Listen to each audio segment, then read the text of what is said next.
and brothers of America.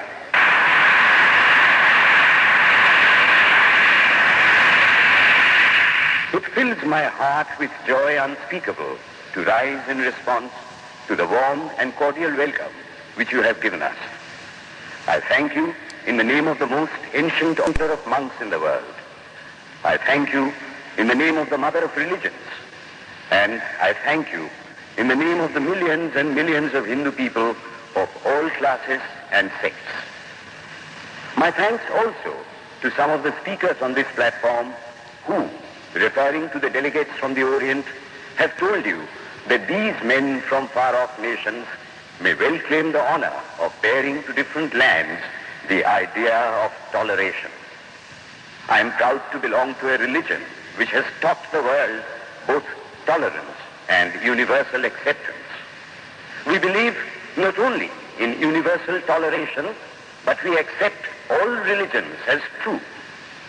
I am proud to belong to a nation which has sheltered the persecuted and the refugees of all religions and all nations of the earth. I am proud to tell you that we have gathered in our bosom the purest remnant of the Israelites who came to southern India and took refuge with us in the very year in which their holy temple was shattered to pieces by Roman tyranny. I am proud to belong to the religion which has sheltered and is still fostering the remnant of the grand Zoroastrian nation. I will quote to you, brethren, a few lines from a hymn which I remember to have repeated from my earliest boyhood, which is every day repeated by millions of human beings.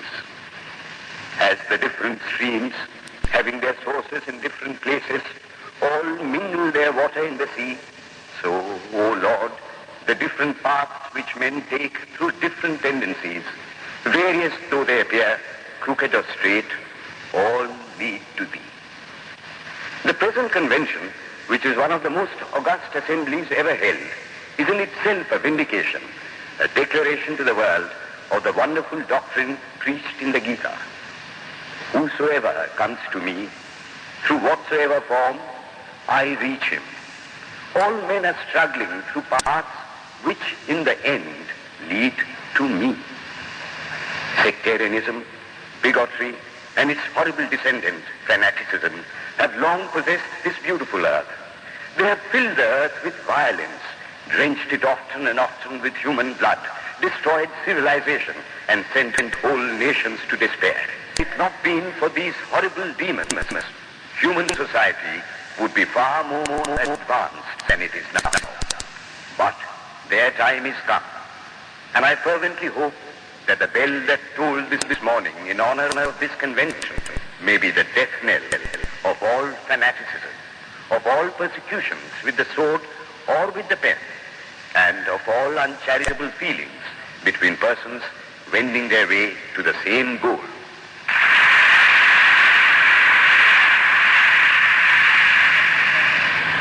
Ladies and gentlemen, on the agenda for today, the 15th of September, 1893, a galaxy of eminent speakers are scheduled to address us, and it gives us great pleasure to once again invite Swami Vivekananda to speak. His subject for today, Why We Disagree. I will tell you a little story. You have heard the eloquent speaker who has just finished say, "Let us cease from abusing each other," and he was very sorry that there should be always so much variance. But I think I should tell you a story which would illustrate the cause of this variance. A frog lived in a well. It had lived there for a long time. It was born there. That would do credit to our modern bacteriologists. In this way, it went on and became a little sleek and fat. Well, one day, another frog that lived in the sea came and fell into the well. "Where are you from?" "I am from the sea." "The sea? How big is that? Is it as big as my well?" And he took a leap from one side of the well to the other. "My friend," said the frog of the sea, "how do you compare the sea with your little well?" Then the frog took another leap and asked, "Is your sea so big?" What nonsense you speak, to compare the sea with your well. Well then, said the frog of the well, nothing can be bigger than my well. There can be nothing bigger than this. This fellow is a liar, so turn him out. That has been the difficulty all the while. I am a Hindu. I am sitting in my own little well and thinking that the whole world is my little well. The Christian sits in his little well and thinks the whole world is his well. The Mohammedan sits in his little well and thinks that is the whole world. I have to thank you of America for the great attempt you are making to break down the barriers of this little world of ours, and hope that in the future the Lord will help you to accomplish your purpose.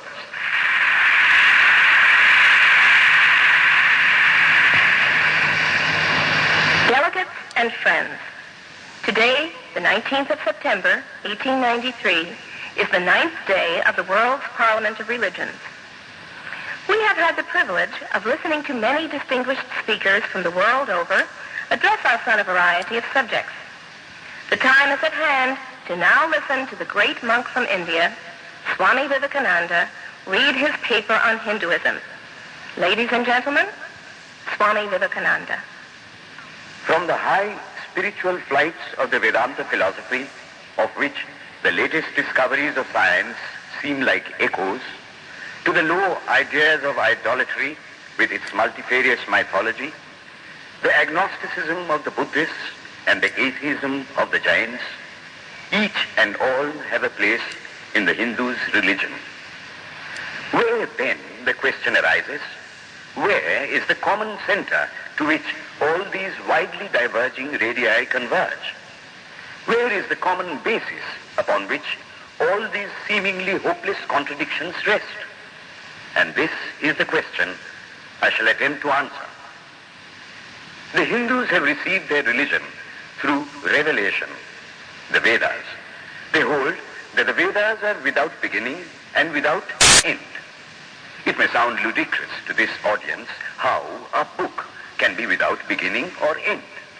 But by the Vedas, no books are meant. They mean the accumulated treasury of spiritual laws discovered by different persons in different times. Just as the law of gravitation existed before its discovery and would exist if all humanity forgot it, so is it with the laws that govern the spiritual world. The moral, ethical, and spiritual relations between soul and between individual spirits and the Father of all spirits were there before their discovery and would remain even if we forgot them. The discoverers of these laws are called rishis, and we honor them as perfected beings. I'm glad to tell this audience that some of the very greatest of them were women. Here it may be said that these laws, as laws, may be without end, but they must have had a beginning. The Vedas teach us that creation is without beginning or end. Science is said to have proved that the sum total of cosmic energy is always the same. Then, if there was a time when nothing existed, where was all this manifested energy? Some say it was in a potential form in God. In that case, God is sometimes potential and sometimes kinetic, which would make him mutable. Everything mutable is a compound, and everything compound must undergo that change which is called destruction. So, God would die, which is absurd. Therefore, there never was a time when there was no creation. If I may be allowed to use a simile, creation and creator are two lines without beginning and without end, running parallel to each other. God is the ever-active providence by whose power systems after systems are being evolved out of chaos, made to run for a time and again destroyed. This is what the Brahmin boy repeats every day. The sun and the moon the Lord created like the suns and moons of previous cycles. And this agrees with modern science. Here I stand, and if I shut my eyes and try to conceive my existence, I. What is the idea before me? The idea of a body. Am I then nothing but a combination of material substances? The Vedas declare, no. I am a spirit living in a body. I am not the body. The body will die, but I shall not die. Here am I in this body. It will fall, but I shall go on living. I had also a past. The soul was not created, for creation means a combination, which means a certain future dissolution. If then the soul was created, it must die. Some are born happy, enjoy perfect health with beautiful body, mental vigor, and all wants supplied. Others are born miserable. Some are without hands or feet. Others again are idiots and only drag on a wretched existence. Why, if they are all created, why does a just and merciful God create one happy and another unhappy? Why is he so partial? Nor would it matter in the least to hold that those who are miserable in this life will be happy in a future one. Why should a man be miserable even here in the reign of a just and merciful God? In the second place, the idea of a creator God does not explain the anomaly, but simply expresses the cruel fiat of an all-powerful being. There must have been causes then, before his birth, to make a man miserable, and those were his past actions. Are not all the tendencies of the mind and the body accounted for by inherited aptitude? Here are two parallel lines of existence, one of the mind, the other of matter. If matter and its transformations answer for all that we have, there is no necessity for supposing the existence of a soul. But it cannot be proved that thought has been evolved out of matter. And if a philosophical monism is inevitable, spiritual monism is certainly logical and no less desirable than a materialistic monism. But neither of these is necessary here. We cannot deny that bodies acquire certain tendencies from heredity, but those tendencies only mean the physical configuration through which a peculiar mind alone can act in a peculiar way. There are other tendencies peculiar to a soul caused by his past actions, and a soul with a certain tendency would, by the laws of affinity, take birth in a body which is the fittest instrument for the display of that tendency.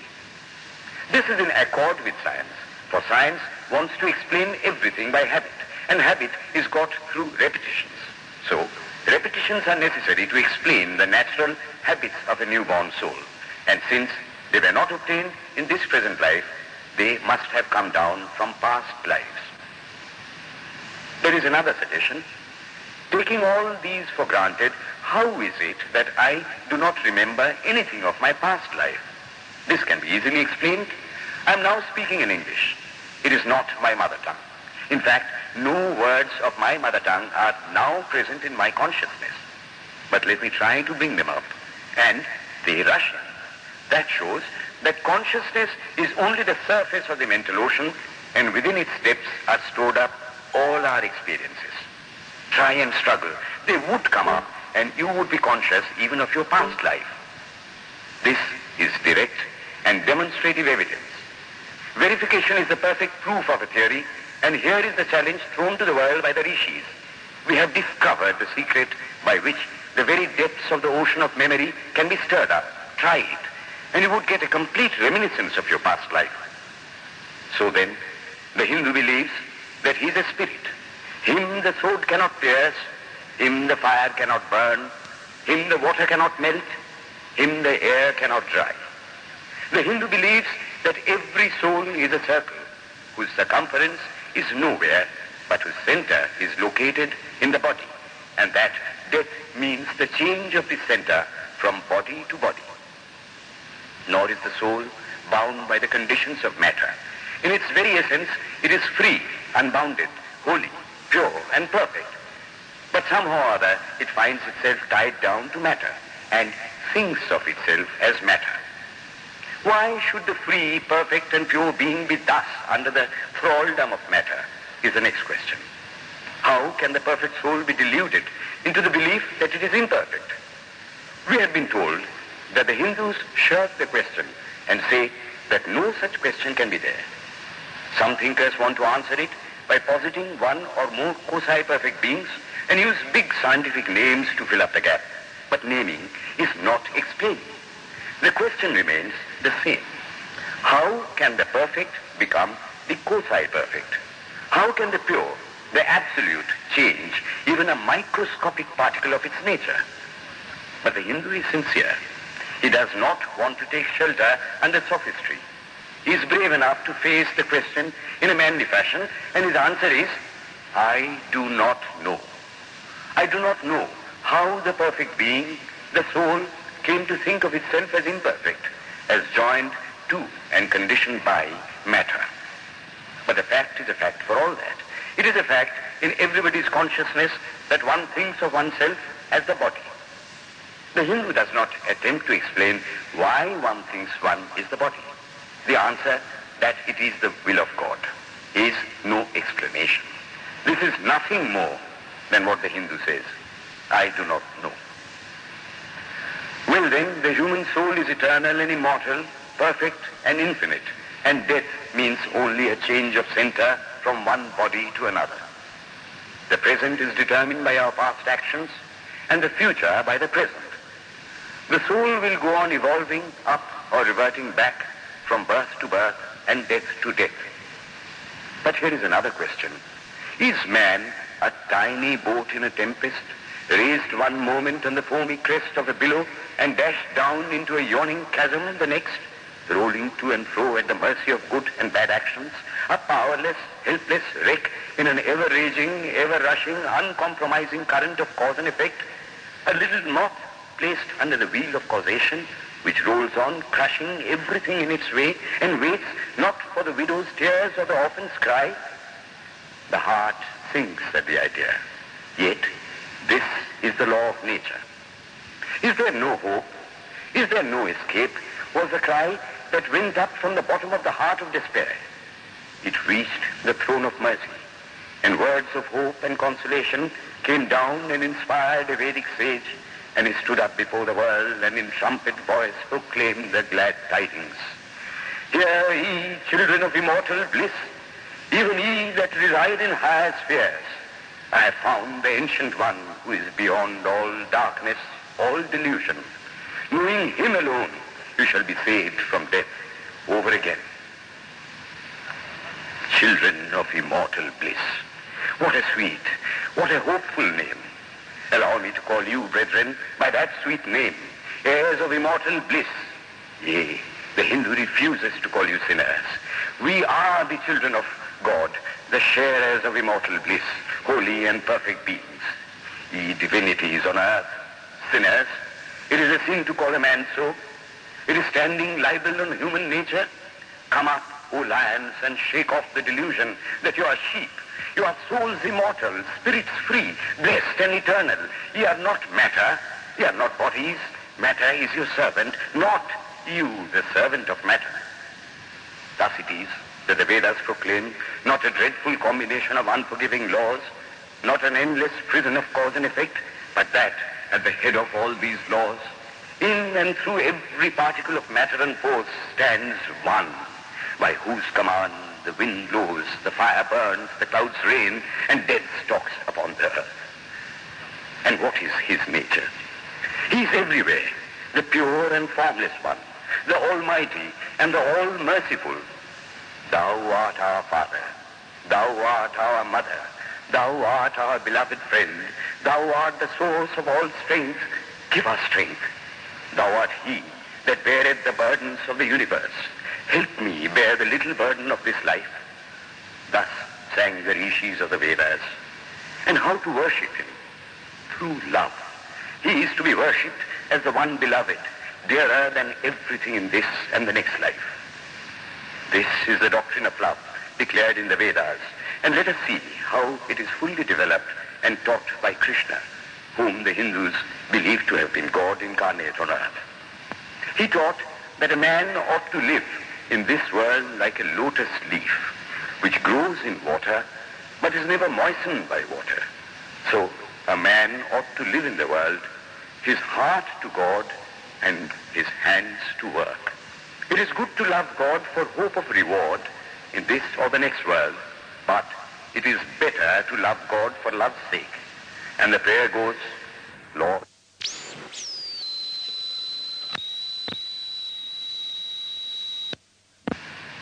One of the disciples of Krishna, the then Emperor of India, was driven from his kingdom by his enemies and had to take shelter with his queen in a forest in the Himalayas.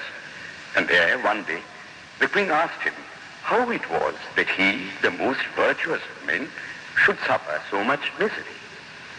Yudhishthira answered, "Behold, my queen, the Himalayas. How grand and beautiful they are. I love them. They do not give me anything, but my nature is to love the grand, the beautiful. Therefore, I love them. Similarly, I love the Lord. He is the source of all beauty, of all sublimity. He is the only object to be loved.